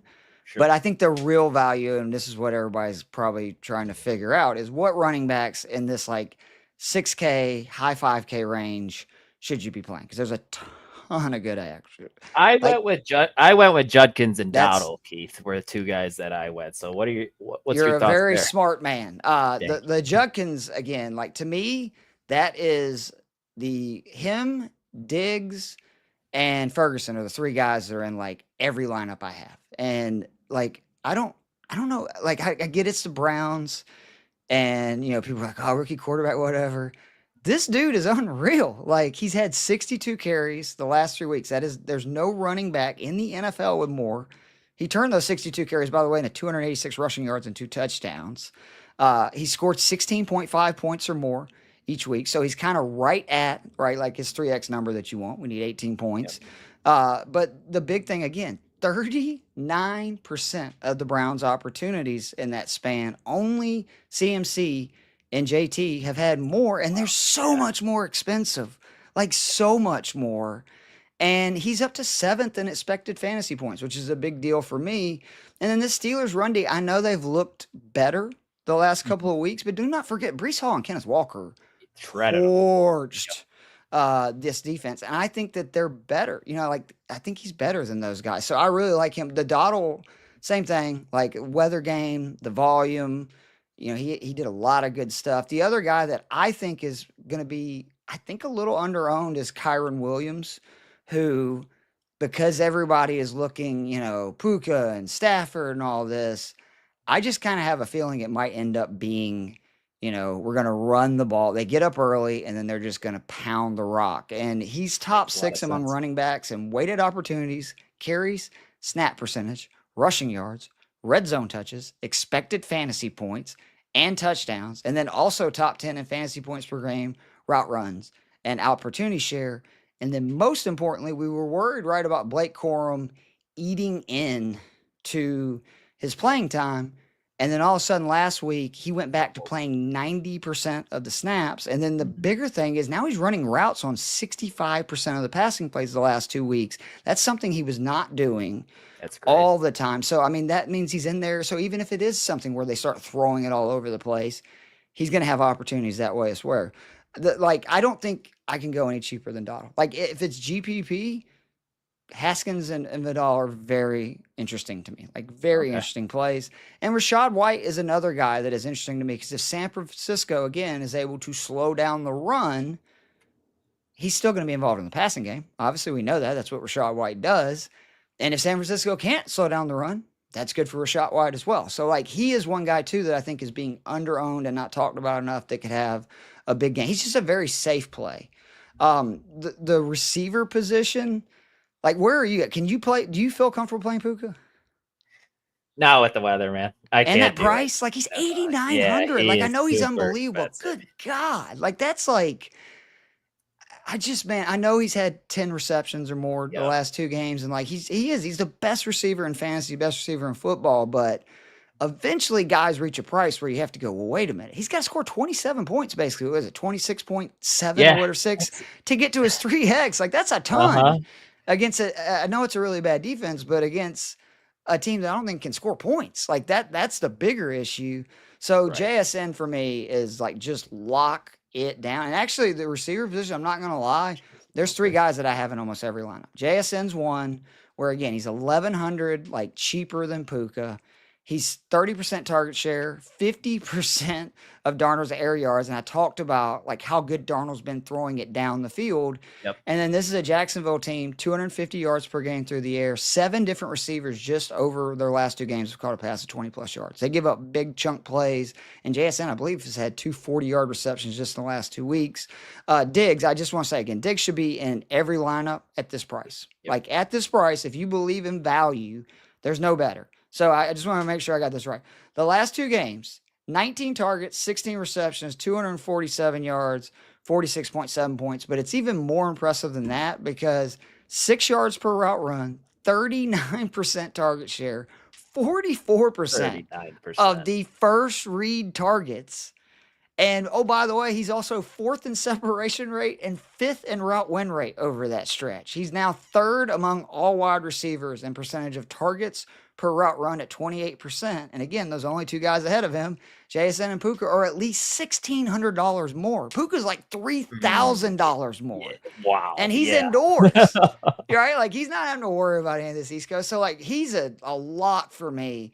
And then the other guy, again, is Sterling Shepard, who I just, at 3,800, he's going to be in the slot. You talked about, like, him and Baker have this connection going all the way back to college. And I just think that Tampa is, you know, when they don't have Bucky, they throw it a lot. We saw that last week. I think that happens again. And with Godwin being out, this is not a knock against Godwin. Godwin, to me, has not looked right? And he's been eating all those slot snaps. Baker likes to target receivers in the slot. I think Shepard is actually a better option for Tampa right now with the way Godwin has looked than he is. And I think he can do some real damage. Just some other, like, darts. T. Higgins really intrigues me at 5,700. It's an interesting Flacco one. likes big guys. Like, he likes these big receivers. He likes to throw it up. Chase, have we heard, is he looking like he's going to? Sounds like it's trending in the right direction with the illness. Yeah. I mean, obviously, if he wasn't playing, I think that Higgins would be somebody you definitely should consider, right? Because just volume alone. But, I mean, he's still, like I said, 13 targets last 2 weeks. He's actually caught a touchdown 2 of the last 4. And just remember, the Cowboys, the last time we saw this Green Bay defense, their receivers caught 17 passes for 239 yards and 2 touchdowns without CeeDee Lamb.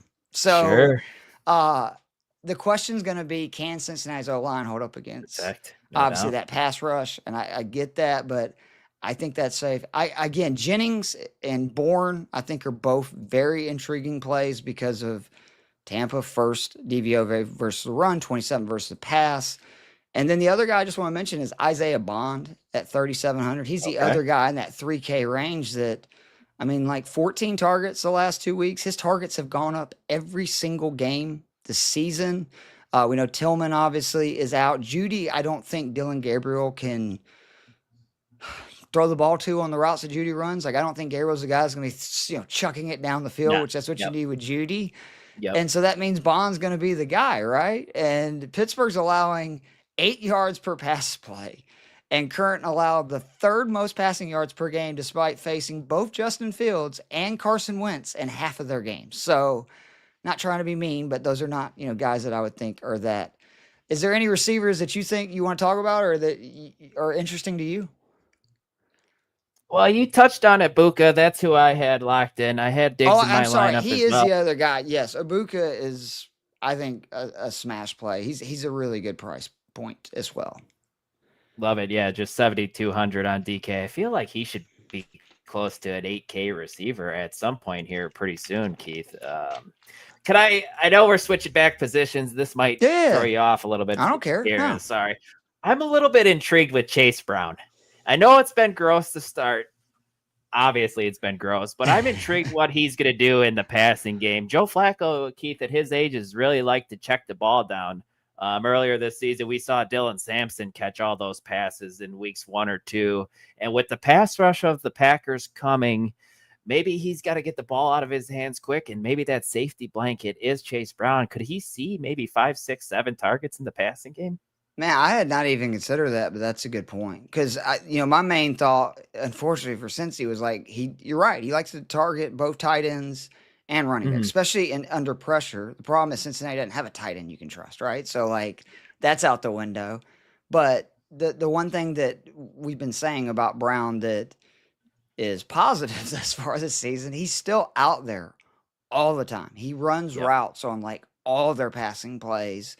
And it's really not his fault. We highlighted that on stats. You need to know, like, he's being hit a yard or further behind the line of scrimmage on like 35% of his runs. Offense. I mean, try to be who can gain yards doing that? Like, nobody. I think that's interesting for GPP. And that is somebody that I promise you, nobody's going to be on him. I think if you do that and it's a GPP lineup, go ahead again, go all in, take Flacco. He's 4K, and then that way you can again, you want to play CMC, you want to play JT, you want to play JSN, you want to play Puka. Like you can pretty much do whoever whatever you want. you want at that point. When Great point. what's Chase Brown like 5K? What is he this week? 5,600. 5,600. Yeah. So you're talking about 9,600 for a QB and a running back, and you're literally stacking the running back with the QB. And Flacco, again, my goal every week is 3 to 4x with every player. Flacco needs 12 to 16 points to get that. We know that's possible. I mean, he gets 20. Now you're talking about 5x. And if you play him, it's just risky, obviously. But No I mean, doubt. again, for GPP, that's what you got to do. You got to take shots. So I have no problem with that. The tight end this week, again, like Ferguson for me, 5,300. I don't know what else to say other than just, again, 10 targets, 9 receptions for the last month. That's his averages. Even if you look at his price tag this week, 5,300, he's hit 3x the last 4 games. And I think the weather only helps him, right? Sure.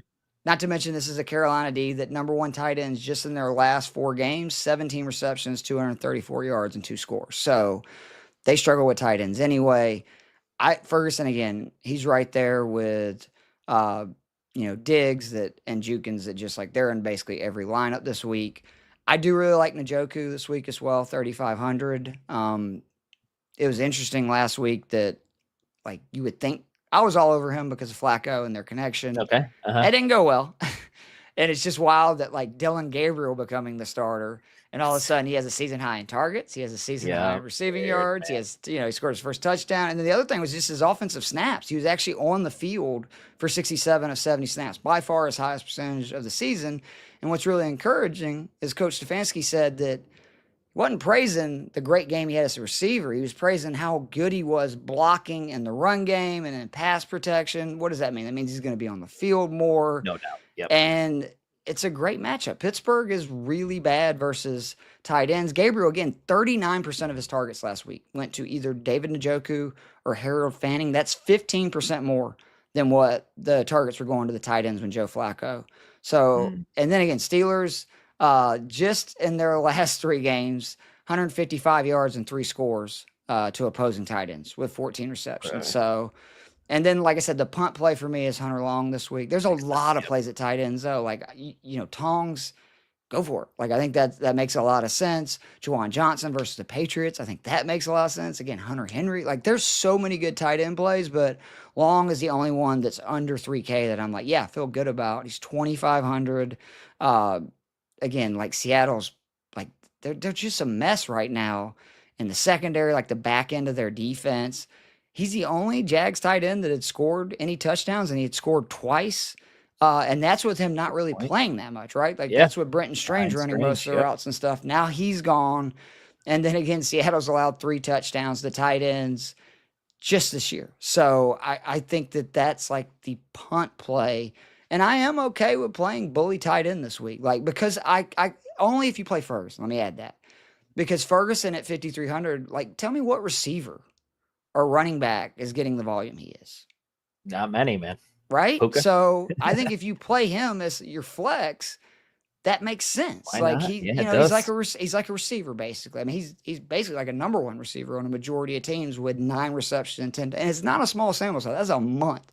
So until his price goes up more or CD Lamb's back, I'm just gonna keep plugging him in. And yeah, it's probably going to go wrong one week, and that's okay. That's what we do in DFS. But until then, I'm not going to be the guy that play, I'm playing chicken right now. I'm not going to turn away. The defenses this week is what I had a hard time with. What defense do you have in most lineups? The Browns. Yeah. That's what I got.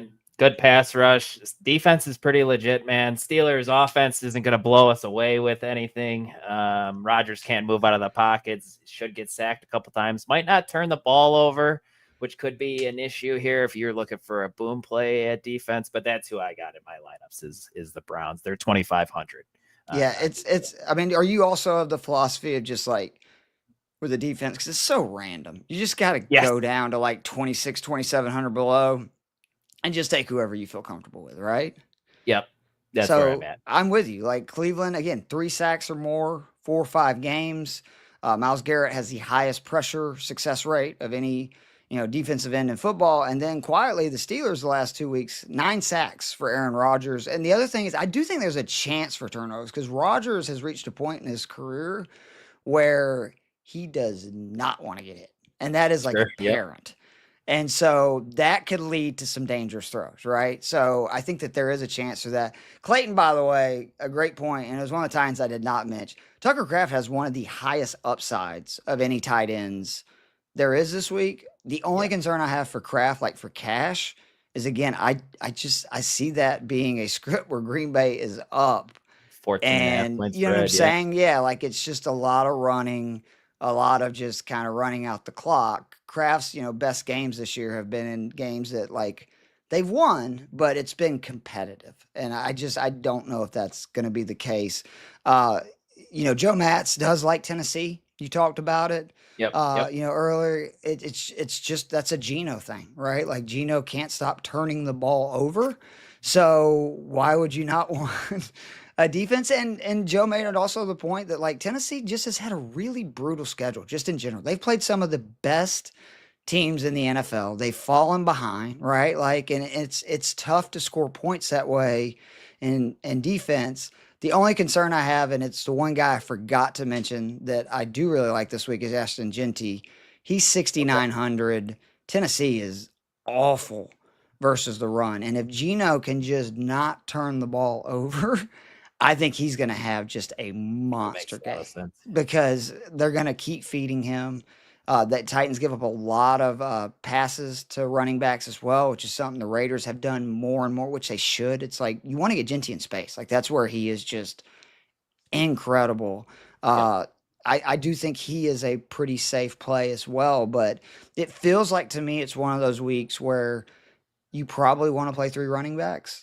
Because I think there's so much value with like Kyron, Rico Dottle, Jukins. Kyron's a nice one. Yeah, and if you play 2 of those guys, you can definitely then even afford to play like CMC, especially if you're playing, say, Sterling Shepard, who's 3,800, and you're playing, Stephon Diggs, who's 5,800. You're playing a $2,500 defense. Like you can do it. It's just what is the question. I did see this before we get out of here. And this is a great question. Yeah, it is. I'm going to lean Jukins still. Even in a PPR format, I'm going to ride that train. He is their offense right now. And they did look better with Gabriel. Like as much as, I doubted Gabriel because I saw him at the Senior Bowl and he's shorter than me. And that is saying something. Like he was really good. Like he did exactly what he was asked to do. And I think they're going to mirror what Bo Nix did last year, right? Like where they're going to get into where we have a really good running back. We're going to run the ball and we're going to play action. And that's basically what they did. And it was by far the best their offense looked. And why not lean on that defense? I think Cleveland's defense is like legit, like one of the top 5 or 6 defenses in the league. Yep. They've just gotten to some really bad game scripts, and it's impossible for any defense, in my opinion, to do that when teams are just like run, then they play action. It's easy to pull a defense off. If the Browns get a lead, man, good luck. No doubt. Myles Garrett could just tee off, man. Yeah, no, Gabriel looked like his strength is obviously not in his arm strength or anything, but it's his processing. It's everything he's got going on up there. Accurate thrower too, which is so big in today's NFL because the teams are basically taking away big plays anyway. Like they just flat out aren't going to let you chuck it down the field. And I mean, we've even seen it with Patrick Mahomes, who I don't care what anybody says, he's still the best quarterback in football. Like Allen and Lamar are great, but I'd still way rather have Mahomes. 2 minutes, we got to score. Like, I'm sorry, like anybody saying something different, it's insane. And even his numbers have declined so much on throwing it down the field because defenses just take that away. Like you have to have these 8-10 play drives where you throw it to the back, then you throw it over the middle. And then, it kind of sucks. I missed the football where, there was a lot of explosive plays, but all that will change. Like if teams continue to run the ball more, it's going to allow for more big plays in the play action. And it's all, what is it? Time is a flat circle. Isn't that what Matthew McConaughey had said? And Yep. True Detectives. Yeah. So we'll get back to it, man. But yeah, Keith, this has been a lot of fun. Thanks for letting me hang around. No, I appreciate you hanging around because I feel weird doing it by myself. I'd rather talk it out. So I appreciate you doing that for me. And I hope your lineup slap. I hope my lineup slap. And people need to check out all the amazing work on FantasySixPack.net because there's so much good stuff. I've even started doing some baseball stuff because Dave Eddy's been on such a heater. All right. So Perfect, man. All right, Keith, this has been great. Yeah, before you jump off, you want to go ahead and plug the stuff you got going on? You got the stats you need to know. Yeah, Casey, that you do definitely, guys. You should video? check that shit. It's like 20 minutes. Me and Casey Kasem, who is just one of my favorite people on the planet, and we just like we identify like 12 stats that we think are interesting. Some of them are fantasy. Like one of them, for instance, this week was Ryan Flerney and Javonte Williams became the first Cowboys receiver and running back in the history of the franchise to have 100 yards, like, receiving and rushing in the same half. And you think about like Emmitt Smith, Michael Irvin, Des Bryant, crazy, like yeah. Zeke. It's like, what? That's not what everybody had on their bingo card, but it's a lot of fun to do. And then me and Joe Matz on Friday nights do our DFS show. Me and Joe have been doing it for 6 years. We're very comfortable, obviously, together. We like to have a good time, but we also are just nerds. So, I mean, it's a lot of data. So if you're somebody who's wanting to get some stats and data for the DFS slate, I promise you it's a fun hang. And then, do the main slate article, which for the DFS every week, that's available for everybody. And then obviously the cash game cheat sheet is for premium members. But I mean, if you use the promo code F6P, I think it's NFL, you get 15% off. It's like $8.50 a month. Yep. And like, I know the first month was not good. Last week, if you'd played my DFS plays, you had a really good week because I had Dotto, I had Mason Taylor, I had everybody. So I do think it's worth it. And typically me and Joe get better as the season goes on because we don't claim to be rocket scientists. We just look at bad defenses and we're looking for players with opportunities. And that's usually what we pick on. So, but I love all the stuff on Fantasy Six Pack. I really enjoy doing the Q&A with you guys. And like I said, I appreciate you sticking around doing this. This was a lot more fun than the first few weeks. Anytime, Keith. Awesome. So, all right, guys, we will talk to you next week. But until then, good luck with your leagues and your DFS lineups. Talk to you guys next week. See ya.